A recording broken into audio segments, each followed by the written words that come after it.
Today I'm going to share with you 3 different ways that you can use the elegant tree die from Gina K Designs. I will create a shaker card.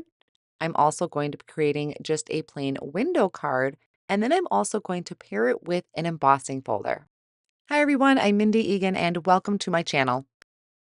Here's a look at the elegant tree die from Gina K Designs. It is a beautiful and intricate yet elegant design that is perfect for your card fronts.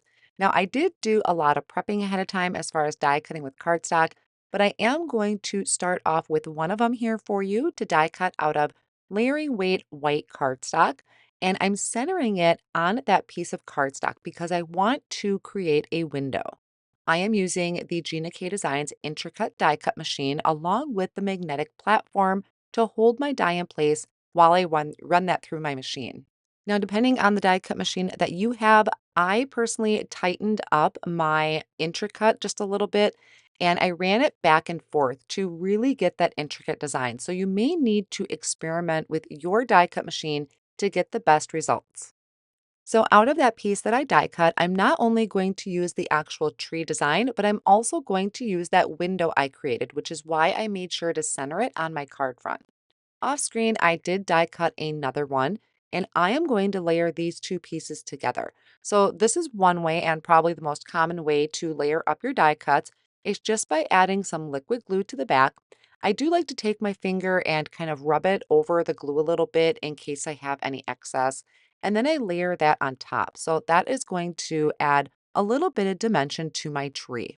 The next piece I'm going to die cut is going to be using a champagne cardstock, but this time I am going to add some double-sided adhesive sheet behind it.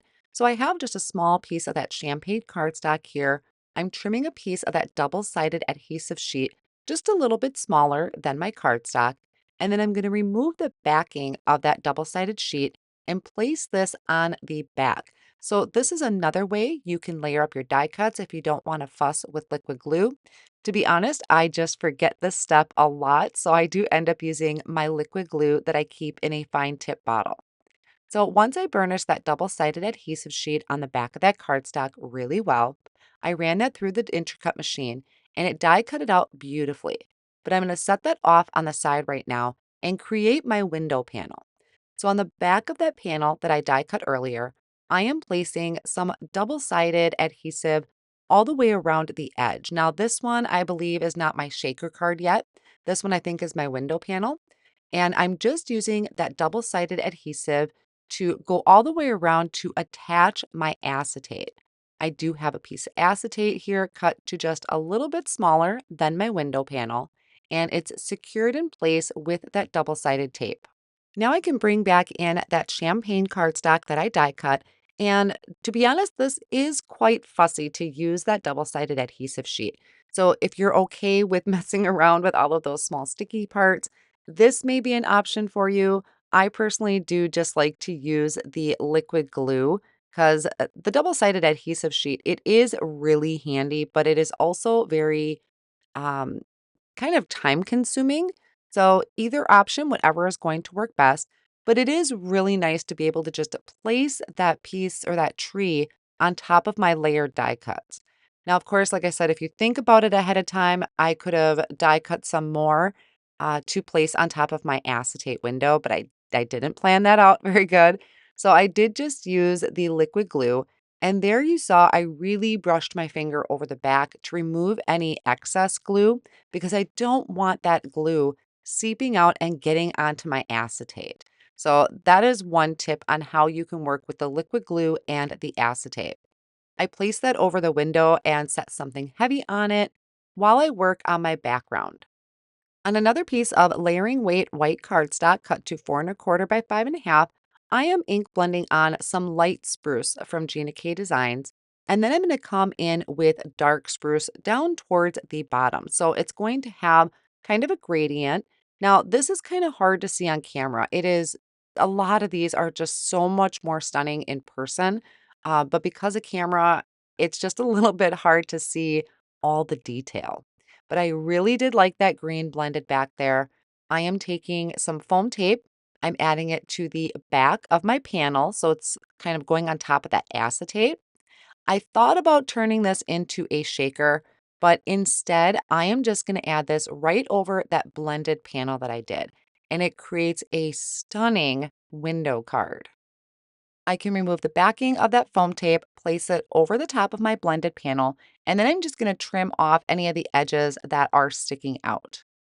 So I'm going to set this card off on the side and finish it later on. I'm going to work on my next card, which is going to be a shaker card.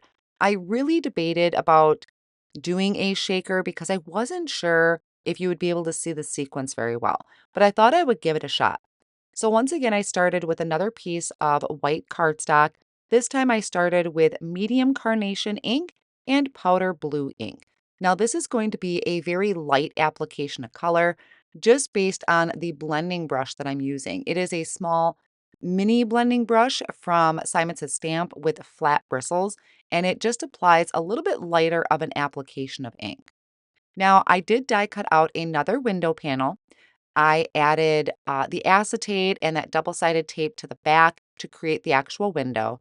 And then I'm taking the Gina K Designs foam strips and I'm creating a triangle. So I'm making myself my shaker well. You really want to make sure with this type of shape, that triangle shape, that your foam strips are touching because we don't want to leave any gaps where the sequence can escape. The shaker strips are really great for creating your shaker wells because they give you a nice lift to let your sequence move around quite a bit. I'll then take some additional foam strips and I'm going to fill in the rest of that panel just to add support. Now I have this pretty pastels sequence mix and I'm adding it to the center. This is an old sequence mix I got from Gina K Designs quite a few years ago, actually. I thought it was time I dig in my stash and start using all of those embellishments. I also have some micro disco ball that I'm scooping in here as well. Now, these I know she still sells. I'm not positive if they're still in stock right now, but I know she does still sell the micro ball sequence. So I removed the backing of the foam strips and I placed my blended panel over the top. Once again, I'm going to flip my panel over and trim off any excess cardstock that might still be overhanging. I can measure 500 times and I'm never going to line it up perfect. So I always end up trimming just a little bit off there so the edges are nice and flush. I have another tree here that I layered up. I'm adding liquid glue to that and once again, I'm rubbing my finger over that to spread the glue out. And then I can place this on top of my window. And it is really pretty. Like I said, these are so much better in person. So while that is drying, I'm working on one more background. Now, disregard that window pane up in that top left-hand corner. There was an idea I had that I ended up just not going with, but I'm still ink blending here. I started out with powder blue ink, just going around the outer edges, making my way towards the center. Then I'm coming in with the dark lilac to really deepen those edges. Again, trying to keep that center fairly light. And I'm going to come back to the powder blue and kind of help smooth that out or lighten that up just a little bit. I'm pulling out my Snowflakes embossing folder from Gina K Designs. I kind of run my finger over it to make sure that I'm placing my cardstock on the right side of the embossing folder that I want. And then I'm going to run this through my Intri-Cut machine. Now, I think with the magnetic platform, I probably had this a little bit too tight because as the design pushed up, it did show some of the white cardstock, but I really loved how this turned out. It's almost like I have white ink on top of it, and I really don't. So that was kind of a, I guess I'd say happy accident. When it comes to attaching my embossed panels to a piece of cardstock, I like to use double-sided adhesive sheets. I just trim it down a little bit smaller than my panel and really burnish that in. And then I can remove the other piece of the other backing to this. And I'm adding this to another piece of cardstock to give it a little bit of lift. The double-sided adhesive sheets just, I don't know, they secured down really well and I feel very confident that they're going to stay in place. I did also take some foam tape and add it to the back of that panel just to give it a little bit more lift because I really don't have a lot more going on the front. And then I'm just adding this to a card front that is 4¼ by 5½. So I did trim that embossed panel down to about 3¾ by 5 inches to give me that nice white border. This is a tree I die cut out of Dazzling Diamond cardstock from Alt New. I was very determined to use this glitter cardstock. I tried putting a double-sided adhesive sheet behind it, but it is a pretty thick cardstock, and I finally just kind of gave up on that and decided to just use my liquid glue. But you may need to add a shim or some additional pressure to get through that glitter cardstock. Now, once again, I added that liquid glue to the back, and I'm adding that to the center of my embossed panel. So I'm just going to take something heavy and place it on top and let that sit for a little bit to really secure it down to that textured background. Now, here's that panel I did. That was a shaker card. Again, like I said, this is much better to see in person, but that colored sequence with the ink blended background turned out so nice. Off screen, I went ahead and finished off my cards. I used a sentiment for this from the Home for the Holidays stamp set. I stamped it in black onyx ink, trimmed it out with the coordinating die, and I added it to the bottom or underneath the tree. So that was my window card. This is my shaker card. I used that same Home for the Holidays stamp set. And I thought about putting the sentiments over the top of the tree, but I just didn't have the heart to cover any of that up. And again, that shaker card, it's really magical in person. And then my last card is adding the tree to that embossed panel. For this one, I used a sentiment from Merriest Season of All. These are all from Gina K Designs.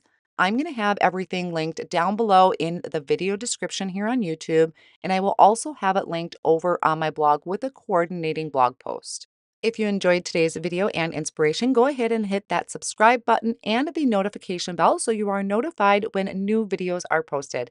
Thank you all so much for joining me today, and I will see you again real soon.